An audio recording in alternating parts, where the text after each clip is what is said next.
ان الحمد لله نحمده ونصلي على رسوله الكريم اما بعد اعوذ بالله السميع العليم من الشيطان الرجيم من همزه ونفخه ونفثه بسم الله الرحمن الرحيم وقل جاء الحق وزهق الباطل ان الباطل كان زهوقا، اور کہیے کہ حق آ گیا باطل مٹ گیا، بے شک باطل مٹنے والا ہی تھا۔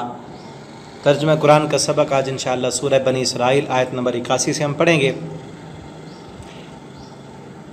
اللہ رب العالمین فرماتے ہیں نبی کریم صلی اللہ علیہ وسلم کو کہ آپ کہہ دیں حق آ گیا اور باطل مٹ گیا، اور باطل مٹنے والا ہی تھا۔ حدیث میں آتا ہے نبی کریم صلی اللہ علیہ وسلم نے جب مکہ فتح کیا، خانہ کعبہ میں آپ داخل ہوئے تو وہاں 307 بت جو ہے وہ مشرکین مکہ نے لٹکائے ہوئے تھے، وہاں پہ رکھے ہوئے تھے جن کی وہ عبادت کرتے تھے۔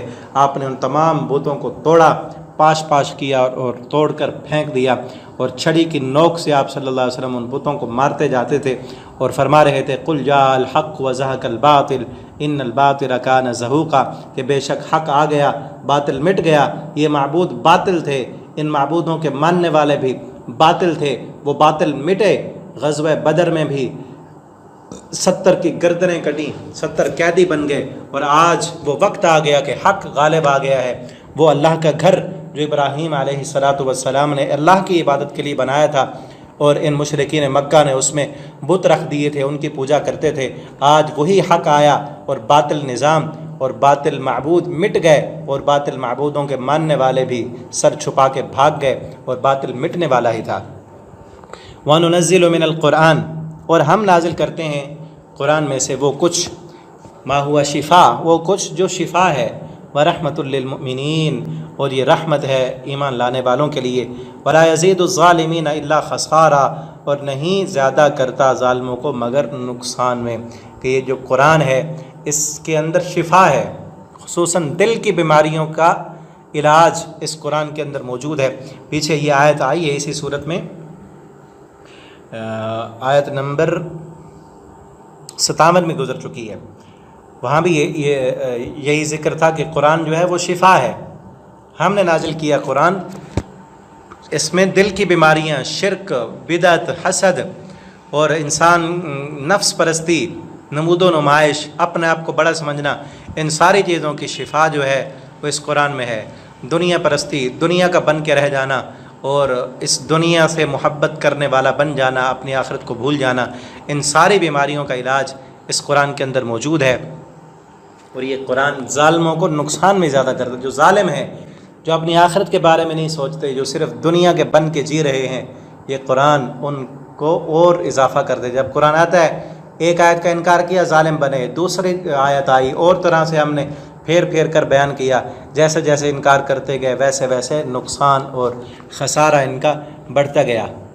وَإِذَا أَنْعَمْنَا عَلَى الْإِنسَانِ أَعْرَضَ، اور جب ہم انعام کریں کسی انسان پر، اعرض تو وہ منہ موڑ لیتا ہے، وَنَأَىٰ بِجَانِبِهِ، اور دور کر لیتا ہے اپنا پہلو، وَإِذَا مَسَّهُ الشَّرُّ كَانَ يَئُوسًا، اور جب پہنچے اس کو کوئی تکلیف تو نا امید ہو جاتا ہے۔ اللہ فرماتے ہیں جب ہم اسے انعام دیں تو منہ موڑ لیتا ہے۔ کیا معنی؟ ہمارا شکر ادا نہیں کرتا، ہمارے سامنے جھکتا نہیں ہے، بلکہ اکڑ جاتا ہے۔ پیسہ آ گیا، شہرت مل گئی، عہدہ مل گیا تو سمجھتا ہے میں کوئی شے ہوں، میرے اندر بہت کچھ ہے، اور پھر غیروں کے گیت گاتا ہے، شرک پر اتر آتا ہے، اور اللہ کو چھوڑ کر غیر اللہ کے نام، وہ اپنی نعمتیں غیروں کے نام کر رہا ہوتا ہے کہ فلاں کا کرم ہوا، فلاں بزرگوں کی وجہ سے مجھے مل گیا، فلاں نہ ہوتا تو مجھے یہ پروٹوکول یا یہ عزت یا یہ مقام نہ ملتا، تو اللہ کو بھول جاتا ہے اور اعراض کر لیتا ہے۔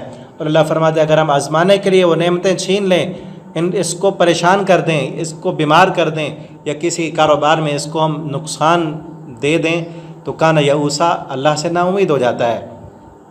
لیکن مومن ایسے نہیں ہوتے۔ قل کل یعمل علی شاکلتہ، آپ کہہ دیجئے کہ ہر ایک عمل کرتا رہے علی شاکلتہ، اپنے طریقے پر۔ فربکم اعلم، بے شک آپ کا رب وہ زیادہ جانتا ہے، بمن ہوا اہدی سبیلا، کون زیادہ ہدایت پانے والا ہے اور کون زیادہ سیدھے راستے پر چلنے والا ہے۔ جو سیدھے راستے پر چلنے والا ہے اللہ تعالیٰ اسے جانتا ہے۔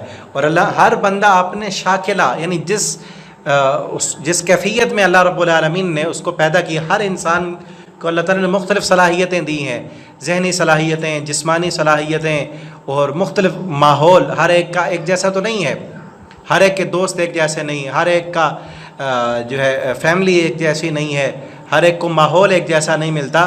تو ہر انسان اپنے شاکلہ کے مطابق حساب بھی اس کا اسی طرح ہوگا. ایک انسان اس کی ذہنی صلاحیت اتنی ہے ہی نہیں، اس کے پاس دنیا کا اختیار اتنا ہے ہی نہیں کہ زمین میں اسلام نافذ کر سکے، اس کے پاس کنٹرول اور اختیار ہی نہیں کہ وہ اسلام کو پوری دنیا میں نافذ کرے یا ایک ملک میں نافذ کرے. اس کے پاس ایک گھر کا کنٹرول ہے، تو اللہ تعالیٰ اس کے مطابق اس سے حساب لیں گے کہ تیرے پاس ایک گھر کا کنٹرول تھا، تیرے ماتحت جو لوگ تھے تو نے ان کے بارے میں کیا کیا.